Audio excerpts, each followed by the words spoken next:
Welcome everybody to this week's recording. We're talking about videos, and this is our last week of the intermediate recording. So we're going to do video editing with the intermediate level. This is the last one. Next week we have a break, and then the following week we jump into the advanced video editing stuff. All right, so let's go ahead and we're going to jump into some of the things that you guys did with your video editing and just give you some insight and some tips. I'm going to share my screen. Once again, you guys should have received the email with the agenda. When you click on the agenda, you'll be able to come in here, and at the very bottom of this agenda, I've already started making some notes for you guys on week 6. If we go back to the video project ideas, I accidentally deleted your video link. That's not good. I did not intend to do that. I am sorry. I'm going to put it back. I believe it was called something else. Joel, do you remember what this was called, where they were sharing their videos?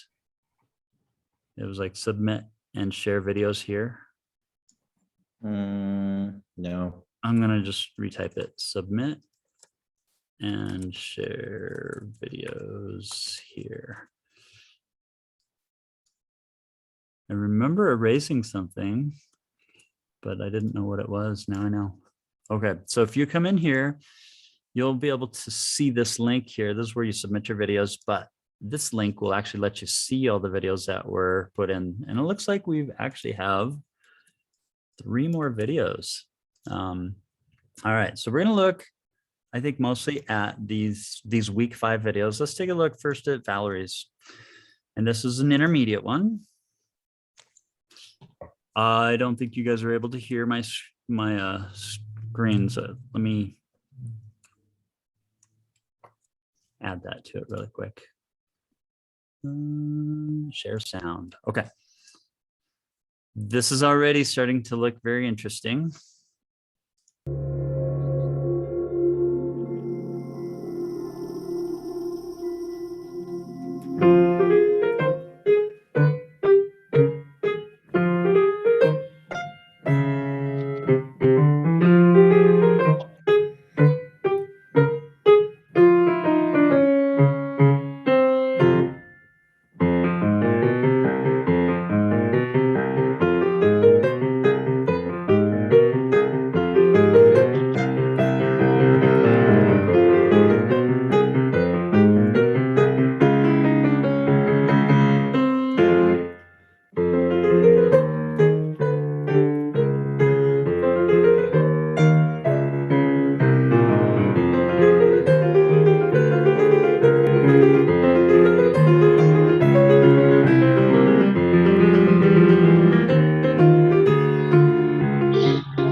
Thoughts, Joel? What'd you notice?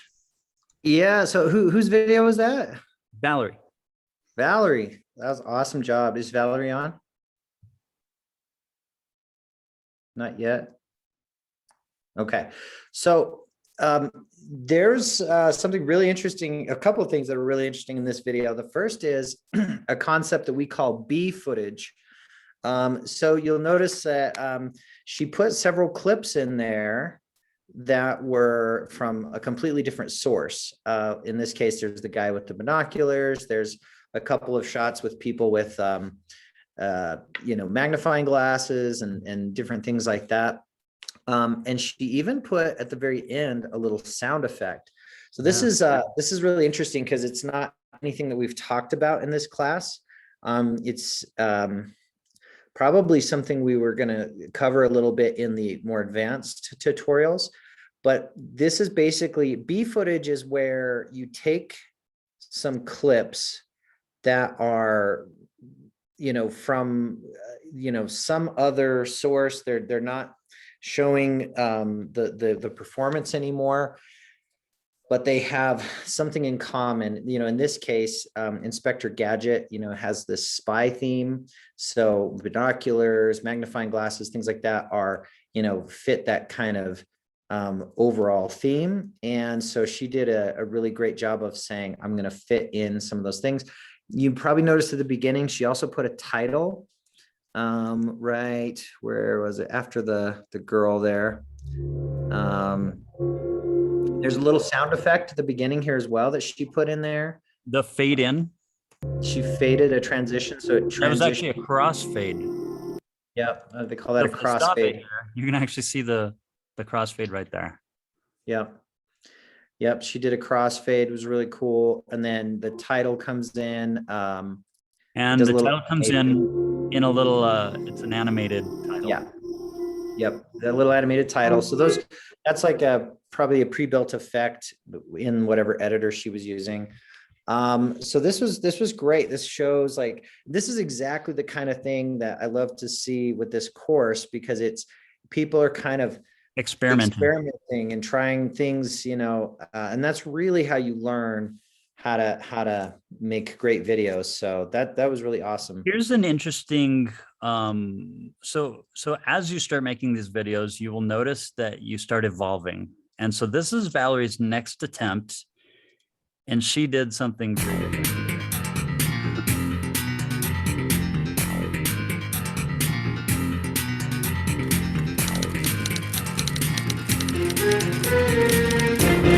Okay, so this is actually more advanced, would you say, Joel? Yeah, absolutely. So I'm not exactly sure how she did that part, like where she got the footage from, or if it's something she recorded herself. I think this is her student. It could be. It looks like it might be. She may have used a green screen on this. I'm not sure. It looks like she may have used a green screen though. Yeah, which we're going to be doing in the advanced video editing. Today, I'm actually going to record with green screen for you guys, so you can kind of see a little bit of it. Yeah. I like the typing noise that she put in there. Yep. Little sound effect. Yep. It doesn't quite line up, but that's typing. Let me just mention, Aaron, what you're trying to do when you're creating a video really is you're in a way, you're kind of trying to take over all of their senses, the viewer. But you can only do it with the sound and the visual, right? But you want all of their attention to come to it. So, even like subtleties, like the little typing sound effect that's in there, things like that. I mean, if you watch those, the pianist videos that we did with the Pirates video, the Pirates of the Caribbean, or some of those others, if you listen closely, you will hear like very subtle sound effects. And it's stuff that you probably don't even notice when you're watching it unless you're listening for it. And the whole idea there is to say, we're trying to transport them into this world, but they don't fully even recognize or understand why it was, more engaging to have that. So like those subtle things like that, the typing noise, the background music, just all of that coming together. That's why we were saying, it's kind of an art, right? You're putting this all together because you're trying to create an experience for the person that's watching. Yeah. Now this kid will never forget, like if this is her student, he'll never forget this project, and they will treasure this. Like he got to do this, be all cool and the thing. And then he plays a song, and then right in the middle, she shows him being cool again and in his spy thing. I think let's look at the end and see how she does the end.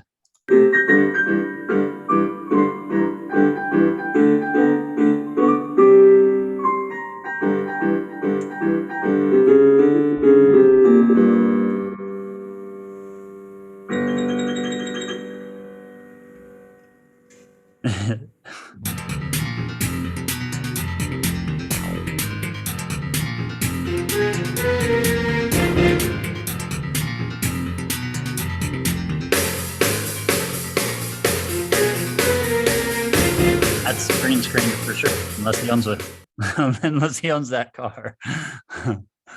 So yeah, Valerie, that was a big jump. Good job on that.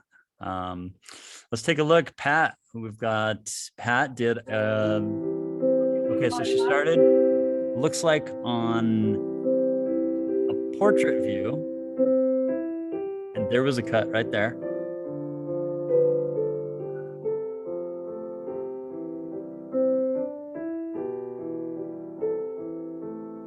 Let's see if she does another cut.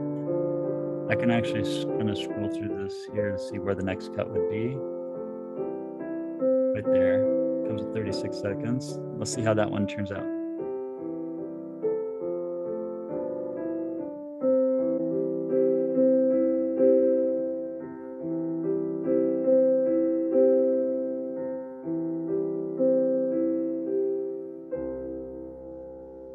Okay, I would say the success on that one was she actually learned how to make a cut from 2 different videos. Very good. The second one is better. You liked that second one better. Yeah. Oh, this was your very first attempt. This was my first attempt. Yeah, so if I were gonna give any critique on this, I would say I would turn this to landscape view for one. I would pick a different angle where I could actually see your face instead of behind you. But maybe you were going for that effect too on both of those. Okay, so let's say about the portrait one to trim it. Yeah. You said I should trim the portrait. Well, no, I would turn it sideways, like so it's not portrait view, it would be landscape view. Oh, okay. So let me see. This was Elizabeth's, but we wanted to look at Pat's second one here. Okay, so this okay, so this one you still have a portrait view and we can't see very close, and it's still the same angle. But I put a transition in it. Yeah, let's look for the transition here. That's a good shot right there. I like that shot.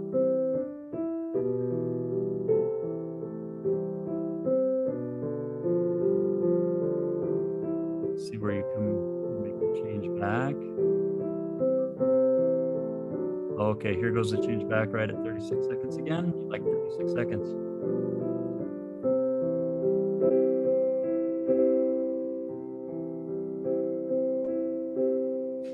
And you actually transitioned to the new shot on the beat, which you don't think of that it's a big deal, but yeah, when you start doing that on the beat, like you're very conscious of when you make the transition because it's an effect. It's almost like when people are sloppy with their rests when they play.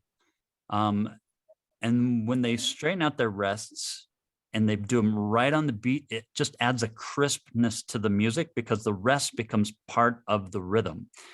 And so it's the same thing when you do video cuts. Your cuts to the rhythm become actually part of what the viewer sees and feels as they're watching the video. And you did add a transition right at the end. I did one at the beginning. I guess you didn't see it. Let's see. Well, it was so subtle you didn't see it. Sometimes there was a fade on the transition on the beginning, and at the end, oh, it was a different one. What was the fade you used there? It was the second one, I think. So you just tried a different fade. I like that one. Yeah, very nice. Good work on that. You can see your evolution as you start putting these together. You're changing. Let's see, video. Now Elizabeth did an easy one that she did first and then, or second, and then she did the intermediate. Let's just watch the intermediate one. I like your title. And Joel, do you know what the name of this zoom in feature is called? There's like a name for the effect where it's subtly zooming in. Elizabeth, what effect did you put on that? A good question, because I was in transitions and I was so frustrated that I didn't know what to enter or how to. I thought I didn't transition into the title, and I wanted to. And then I wanted to transition at the end, and I also couldn't do that. And this title I couldn't get. I couldn't get it for an hour and a half to have small letters, only to find out that I think iMovie does not allow small letters in a title. You have to import some kind of big fancy Adobe software to get. Joel, do you have anything to add to that since you did the iMovie one? The tutorial I made on iMovie, we didn't really get into transitions. I mean, there are tools for it. And everything, but yeah, we were trying to keep that tutorial more basic. So, and Joel, how about the small letters instead of all caps? I struggled with that until I had to give up, because I think iMovie doesn't allow for small letters in a title. So it depends. There are different, like what are called title effects, and some of them might have like a default set to like all capital letters. Usually though, there's an override option for that if you go into the inspector, but that was kind of outside of the scope of our beginning and intermediate stuff. So I think when we get into more of like the advanced tutorial stuff coming soon, like we can talk more about, how to fine tune some of those types of things.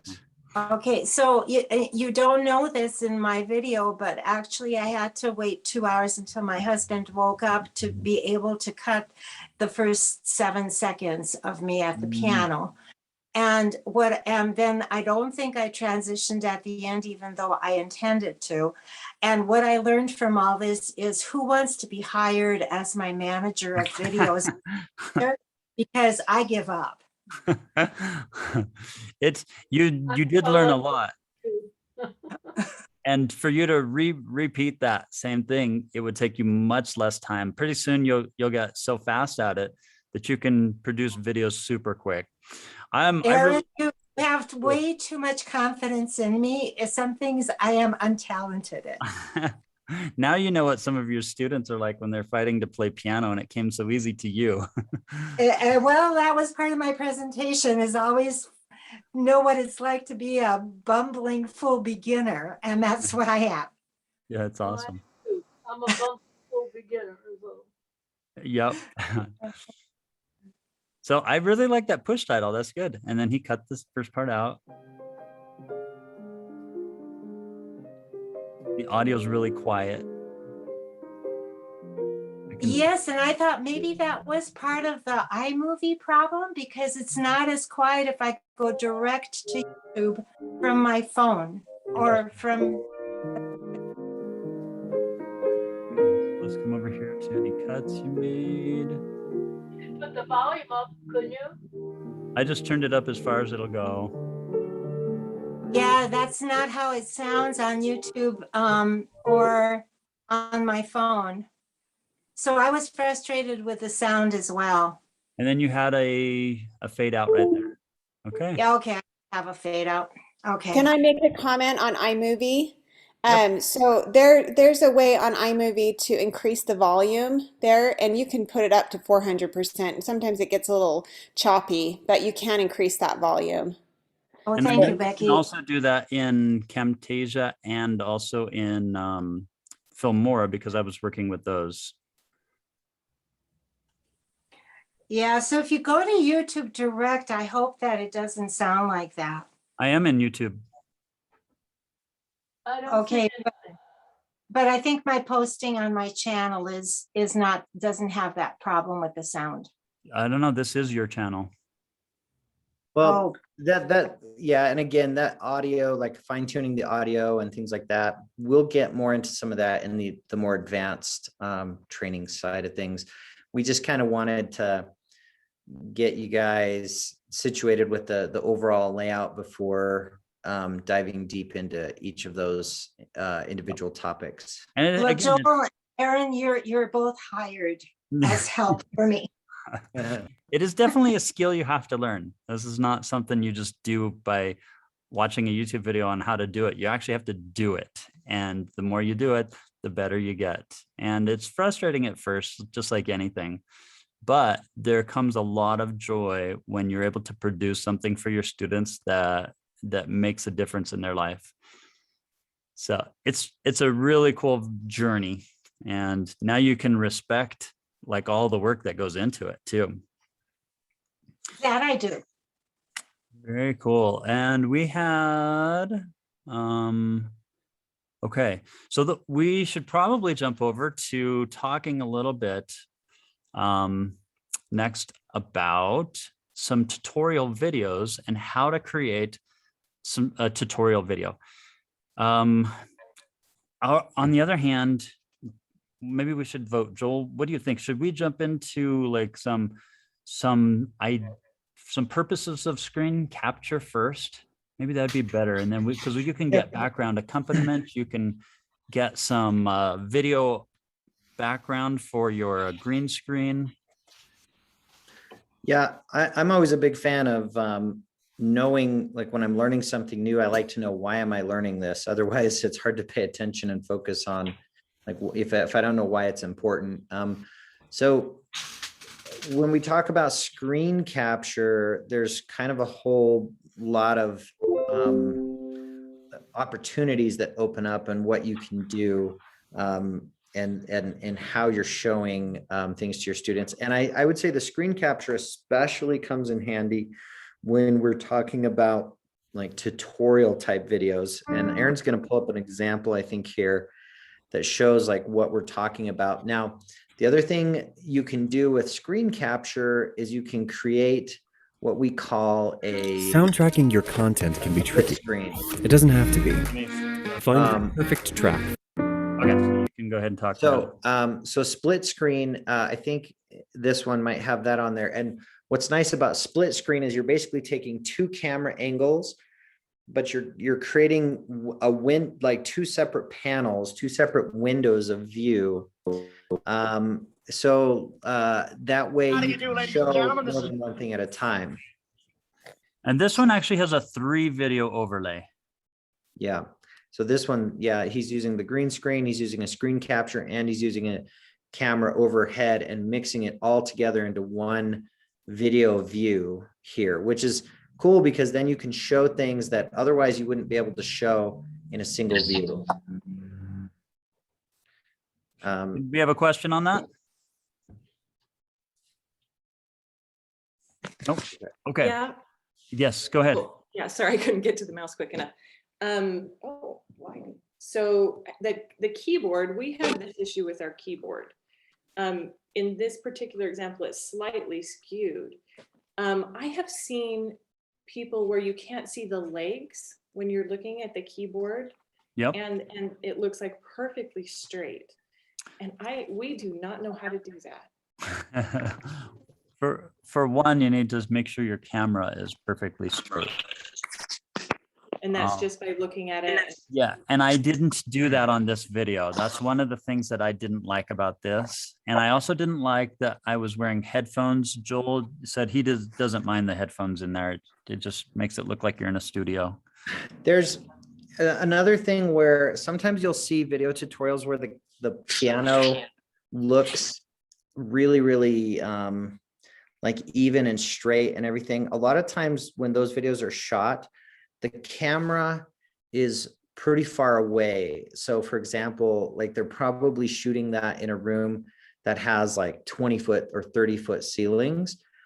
Because think of it this way, like you got to think about the angles, right? It's like if you look at Aaron's video clip there, you see how like the top black key, we're looking at it at kind of a sharp angle. And then the bottom black key is also kind of at a sharp angle. But then if you look at where his hand is, it's like straight on. We're like right above it, right?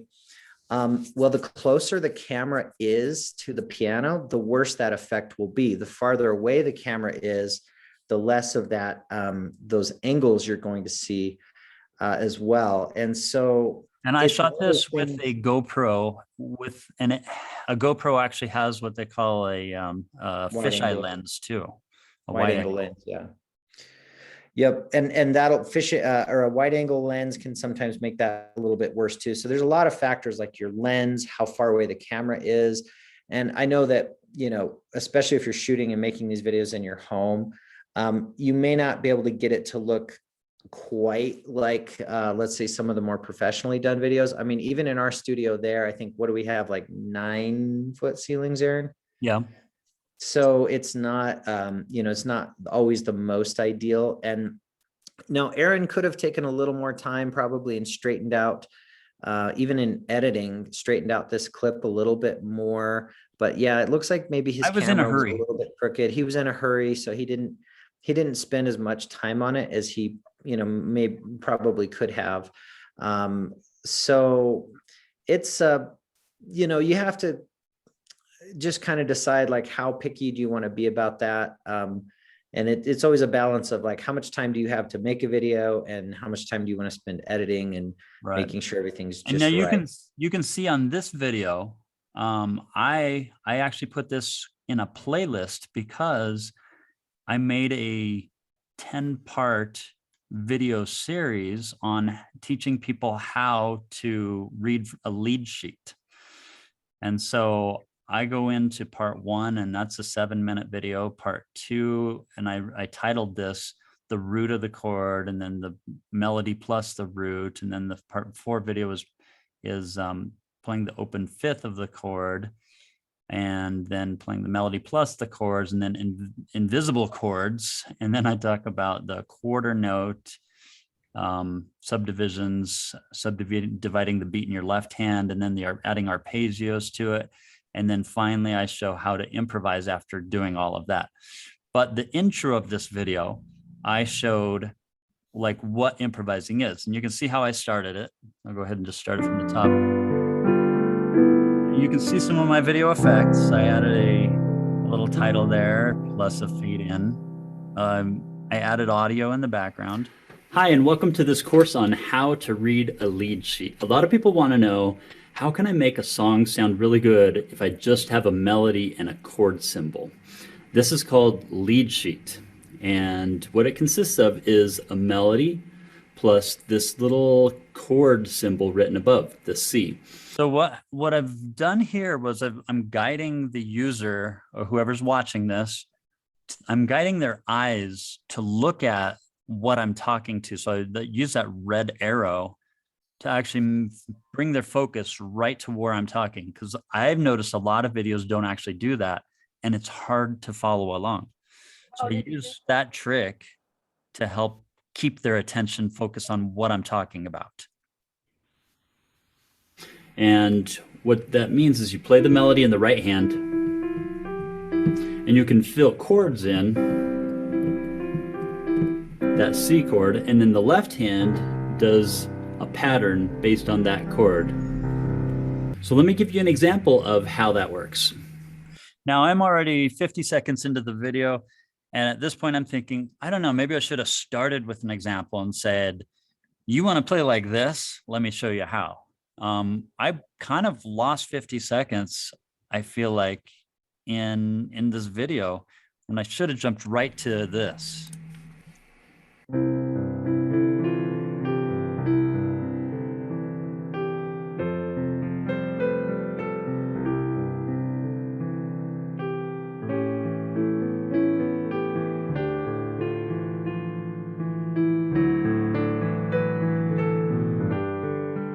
So when I make my next tutorial on how to do something, I'm actually going to change what I did. I'm going to learn from what I did and jump straight into say, hey, you want to play like this? Let me show you how, and see how that effect works a little better. It's cool at the end of this video, when I finish showing it, then I steps that helps go to Piano Marvel's library. And I'm showing them actually how to use the software that I created. So I show them, walk them through step by step, and do a search for lead sheet. You will, because I don't want to take for granted that they understand everything I'm saying. So I show them a picture. You remember, a picture is worth 1,000 words. So A video, I think, is worth like 1,000,000 words because they can see you doing it and they can see exactly what you're saying. They don't have to translate what you're saying into their mind because you're giving them the picture. So I think that's what's really, really helpful about creating a video tutorial. Now let's look at some other video tutorials real fast and just discuss. Aaron, Yes. sorry, I wanted to catch you before you move on. Go ahead. You put all of those in a playlist, and I wanted to do, it might be the same thing where like I do a whole series on something, but I want it to, like if somebody's watching the video, it all automatically will start the next video and the next video. Did you just do that in YouTube? I did that in YouTube, yes. And you Okay. can create a playlist where it'll go next video, next video, next video, and it'll just go right through them. Okay, thanks. So those are playlists. We're not going to discuss today exactly how to do that, but yep, that's a great question. And that's how I did this one because I wanted part 2 to follow part 3. And they can actually learn this without the software just by watching the video, because the way I did it, I took them through step by step that melody and I just broke it down. Introducing Speechalo, the most natural sounding text-to-speech software on the market. Hey. On my next video, I broke it down. I said this is step 1. Had my same intro. Faded out the exact same fade. Let's go ahead and get started with step number 1. And I had some melody. You don't know what that note is. It's an E. Have this to tell you what notes you're playing. The 1, 2, 3, 4, 5, you have to memorize those. That should be pretty easy for you because you see these finger numbers as you go along. 2, 5. So that's the 2 and the 5. If we go over here to the first note, we have an E with your thumb. So find the E with your thumb.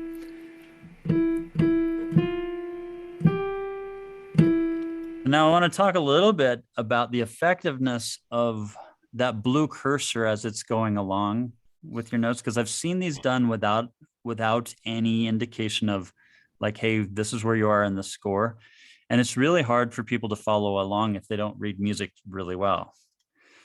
So this is something that we couldn't do until lately. We put this into Piano Marvel. So any music that you want to show, it'll actually do the follow along for you in prepare mode, which is so cool because we used to have to program that an arrow or something pointing along to each note, and it becomes super time, just takes a lot of time.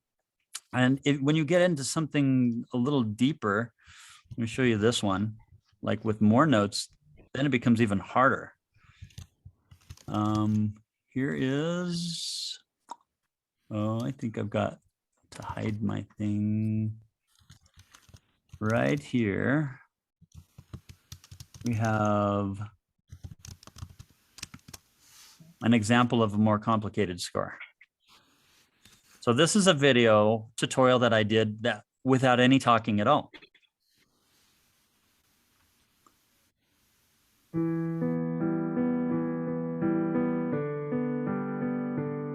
And it just follows me as I read through the music. When I take retards, or add a little bit of vibrato, it doesn't matter because it can just follow me as I play. Now, if a student wants to learn this and it's just too fast, the cool thing with YouTube is you can just say, hey, I want to set this to half speed, and I want to learn this at half speed, and they can start it wherever they want in the score.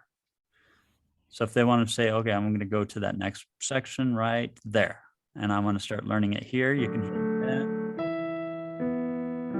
And it's now slow. I have a question. Yeah. So do you, is this within YouTube or is this within Piano Marvel that you're slowing it down? This is in Piano. Oh no, this is in YouTube that I'm slowing it down. In Can Piano you Marvel, slow anything down in YouTube? yes, you can. Anything. Oh, I didn't know that. Yeah, Cool. and so you might have to train your students to slow it down if you want them to learn something. I can go as slow as 1/4 tempo. You'll see how bad this is. This will affect the playback sound.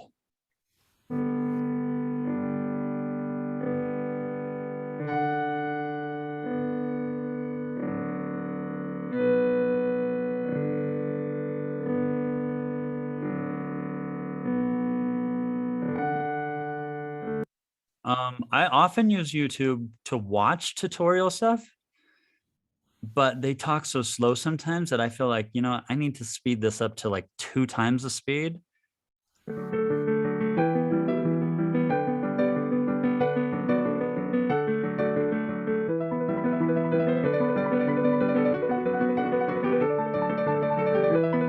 Now, this stuff is super, super easy to produce super fast. If you want to just show a video of somebody learning a song and just say, hey, I made a video of you learning it, follow my fingerings that I use as I play. You can slow down whatever you need. You can break it into sections and say section 1, and you can say that you put it into a YouTube list and say section 1 is going to be the first video. The next one is this. And so your whole YouTube playlist could be just one song broken down into each section of this piece. Super valuable that we don't take advantage of very much because we don't know that it's possible, or if we've never seen it done before or used it. Let me show you another one. This is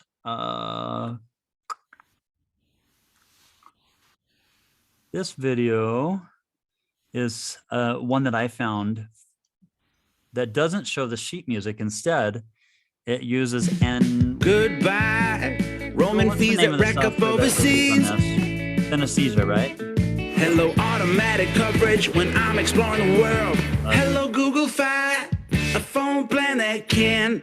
All right, now we're done watching the Google ad. So you guys may have seen this software before. It's called Synesthesia.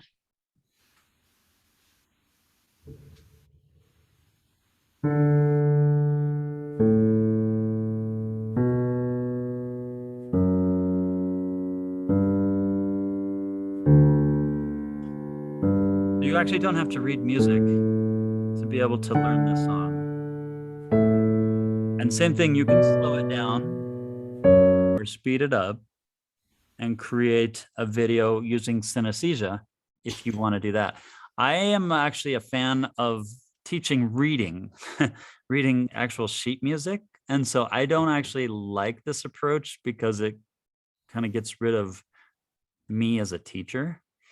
And I think it kind of hinders students as well when they don't learn how to read music. It doesn't open up a world of opportunity. So this one I actually wouldn't use, but I can see how some people like it because they don't have to learn how to read music and they can learn how to play a song. Okay. Did anybody have any comments on that one? What's this called? Synesthesia. Synesthesia? Yep.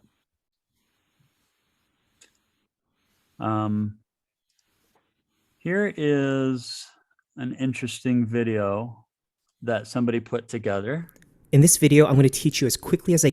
One of the things I liked about this, Joel mentioned, was that it's really closer on the keys. So I can, like, if you don't go out beyond the 3 octaves, you can see better. How to read and play chords for those with 0 piano experience. Okay, so here we go. So if you look at the piano for the first So this guy's actually teaching how to read and play chords. time here, you'll see that there's a pattern of 2 and 3 black notes, right? So 2, 3, 2, 3, 2, 3, all the way up the keyboard, right? So that pattern of 5 black notes, 2 and 3. If you look at those 5 black notes. Now I'm going to scroll through here and just see, he does add another thing here where he talks a little bit about letter of the alphabet. So if we start with here, the note in front of the 2 black notes, that's the letter C. And you can think of this as the C group, the notes that surround the 2 black notes. So you have C, D, and E, right? Just up the alphabet. C. So it's a pretty good tutorial. I like some of the things he does with that. I like that he actually puts the top screen. He does some video editing, talking about what he's doing, but he doesn't use any arrows pointing to things other than his hands on the keyboard. He doesn't highlight the words that he's talking about. He uses a little penny trick. If you move it here, now you have a wider distance, right? And a wider distance or a wider interval. You can see here, same thing with notes. You can have a very narrow distance or you can have a wider interval, right? And so So it's kind of cool that he does take some of the things that he's done in his studio and he puts them on a video so that other people can see that. When I say other people, look, he's got 3 million views on this. So that's very impressive. Wow. And Just a note, yeah, I don't. using those pennies on the keyboard, Uh-huh. we have a penny that's stuck in our keyboard. You've tried it too. So just be don't aware. drop your penny in your piano.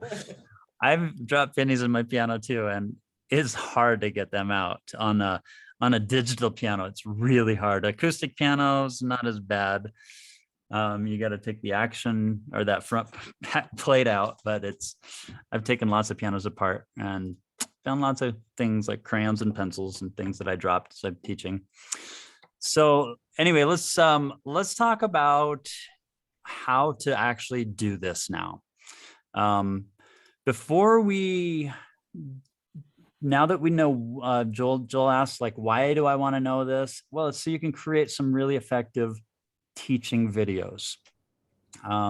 So you can have a wider audience, or you can give these to students if you're teaching them online and still be very effective when you're teaching. There are other cool things that you can do with screen capture that I do want to show you.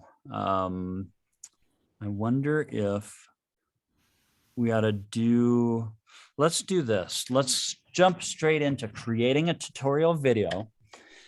And I'm gonna have Joel, because I need my camera for this, Joel's gonna have to switch over to this camera. So let's go ahead and get Joel in here. Stop sharing. And we'll probably highlight Joel's camera on his phone. Joel, are you about ready for that? Yeah, give me just a second. Okay, so Joel, I guess you have to join, and then Josh can highlight your your camera. And while he's doing that, let's just talk about what we're going to create. We're going to create a tutorial video and let you see how we do it step by step.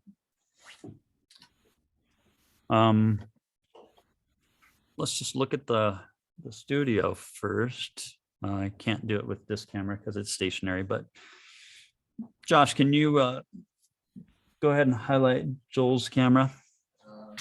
It says, oh, you haven't been admitted? You're waiting? I don't see you in. Yeah, are you just, Josh, do you see him trying to get in? No.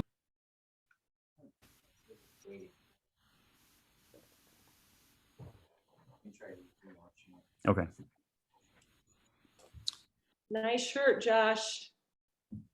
What? Thank you. Wait a minute. I thought you said you weren't going to wear the Scale Ninja shirt until you were a ninja. Today's the day. You made it? Today's the day. Yep. You're going Finished to 3 off. Oh, Already did. that's awesome. That is amazing. That is amazing. Yeah. It's insane. very Would it lucky. take you 6 months to get your scales that fast? A year and a half. Year and a half. Okay. Has Josh or Joel in yet? Yep, he's in. Awesome. And okay, so Joel's highlighted. He's going to show you our setup and just talk about it and what we've got going on here. And then I'm going to go get my phone. Oh, because you're going to set that up. Let's see. So, all right. So Aaron is going to start by do you want to unmute your phone and I can mute this thing? Mute that. Yeah. Okay. I'm going to mute this. Okay. You're gonna have to turn the volume down. Just turn the volume all the way down. No, just down. That's the wrong button. Oh. Sorry. Check. No. Now. Check. Okay. Little feedback issue there. All right. So this is what we're going to be looking at here. Don't worry about the green screen. We're not going to be using that for anything in specific today. Aaron just happened to have that set up already. So we're just going to quickly go through like our setup. Some of this is a repeat of some of the other things we've talked about, like our lighting. And then we also still have this rig up here for the camera. So Aaron's going to set up his camera. And again, all we really did here is we just put some hooks on the ceiling, and we put this through, and it's just a microphone clip. And we just have that clipped on. So pretty simple setup there. If you don't have a way of hanging something from the ceiling, you can just set the stand up tall.